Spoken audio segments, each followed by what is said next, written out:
I guess would have considered myself to have been a fairly active member of the fairly hard left for about 30 years or more, starting in about 1967. And one of the things that you could be proud of, even when you had doubts about some of the ideological positions, was the attitude to fascism. No compromise with it is possible, and that's a good thing, because compromise with it isn't desirable either.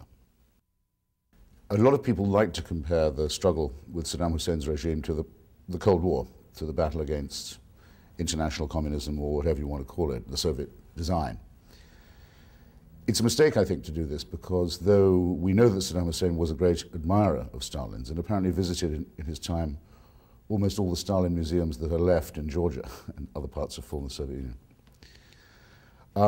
his regime is much more reminiscent of the Third Reich, not just in its police methods and its race theory against Persians, for example, which of course would be an anti-Aryan theory, technically, but in its specific party definition. I mean, the founders of the Ba'ath Party were inspired by the parties of National Socialism and Fascism in Europe.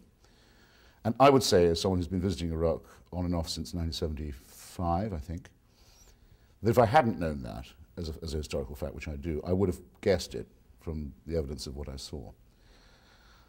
The cult of the leader, the cell organization of the party, the politicization of the police and the army, the endless propaganda of hatred and fear and violence, the willingness to commit, let's call it ethnocide, against the Kurdish people, and the fundamental irrationality.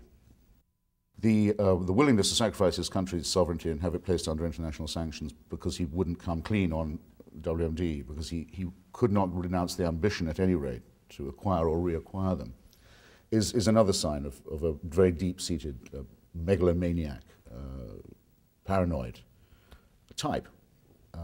He must have known it was a gamble he could not possibly win.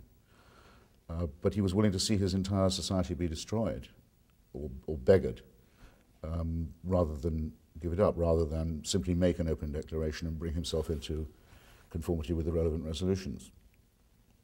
It is, you might say, a saving grace of fascism that it's irrational. It is self-defeating. I mean, nobody knows why Hitler decided to declare war on the United States while he was still very heavily at war with the Soviet Union and the British Empire. It wasn't the action of an intelligent person. At a certain stage in the post-Cold War, the American left in particular became a status quo force. It basically more or less liked things the way they were. You could hear people saying an American intervention to overthrow Saddam Hussein would destabilize the Middle East. Well, now, I can remember when, the idea of a stable Middle East wasn't the aim of the revolutionary left. And I can remember why as well. Also, I can remember a time when the one great cause of the left was the Kurdish revolution. The Kurdistan question was a very old cause of the left, older than the Palestinian one, as a matter of fact. All of this was airbrushed in the feeling which I attribute very strongly to the work of Noam Chomsky, and a very widespread, if vague, feeling that American force cannot be used for moral ends. It's not a state that can act anything but selfishly or imperialistically. What this meant in practice was defending Slobodan Milosevic, which was the first post-Cold War confrontation, and then defending Saddam Hussein, not literally saying they were okay, they'll come to that in a minute, but saying that coexistence with them was possible, in any case wasn't worth a war, and in the third case that war would be fought for dubious reasons if it was by the United States. Now I regard that as a very conservative position. It's a position actually taken by a lot of the Republican right. Now I call that a conservative position, and in fact it is the position of quite a lot of the Republican right, the isolationists, and always has been. You hear that kind of talk from Pat Buchanan, and you used to hear it from Robert Taft. Though they don't include the moral condemnation of the United States. In effect, the left had adopted a conservative position, or a lot of it had. It doesn't take very long for the conservative position, when it continues to grind against reality, to become a reactionary one. You could get the impression from reading, say, the arts pages of the New York Times, or the Washington Post, that Michael Moore was just the low IQ, large print version of Noam Chomsky. Chomsky for idiots. That's not true, in my opinion. Noam Chomsky, for all his faults, is not a paranoid nor a fabricator. Noam Chomsky is interested in the clash of social and political forces and classes and so forth. Michael Moore is much more like a brown shirt looking for hidden financial conspiracies. And that's not even a vulgar form of Marxism. It's actually a great deal more like fascism, because the suggestion about hidden financial cabals is always tainted with bigotry. And it's only one step, and often not even that far, to that.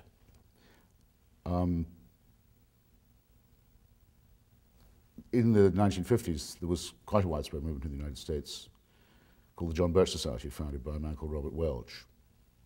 And Mr. Welch made himself extremely famous by saying that President Eisenhower was a dedicated and conscious agent of the international communist conspiracy. And lots of people believed that. And I wondered what their lives were like. You know, you get up in Pasadena or wherever you live, Chappaqua, Arlington, you think, oh, it's another day. The President of the United States is being run by the Kremlin. I guess I've still got to go get the groceries, drop off the kids, you know. But all this raging is going on inside your skull all the time. It doesn't, in one sense, make any difference. It's probably even maybe therapeutic for some deeply disordered people. Suppose everything that was in Michael Moore's film was true, and I think I could actually say that almost nothing in it is, but suppose everything was true, what conclusion would people draw? How would it mobilize them politically? It's a form of escapism, I suppose, and a form of consolation for political defeat, and a form of denial, because if we are in a desperate struggle to save Afghanistan and have an election there and fight off and destroy the Taliban forces and the Al-Qaeda forces, not because that's what we really have to do and they forced us to take this stand, but because of a secret understanding to build a pipeline. There was actually the Unocal scheme, I happen to know about it, I've known about it for a long time, was cancelled in 1998. But the discovery that the thing was cancelled in 1998 and the Al-Qaeda attack on New York is 2001 doesn't change anyone's mind who sees the film. There just must be something else they're not telling us. So that's what it's all about. It's nothing like what it seems. Well, this is preaching moral idiocy. So in one mood, I think, okay, it's harmless and I can ridicule it. And in another mood, I think it's dangerous and one must confront it very critically, because if you're spreading credulity and stupidity around the place, then you're inviting the spread of something that can be exploited by people even more unscrupulous than yourself. And there are people who are even more unscrupulous than Michael Moore.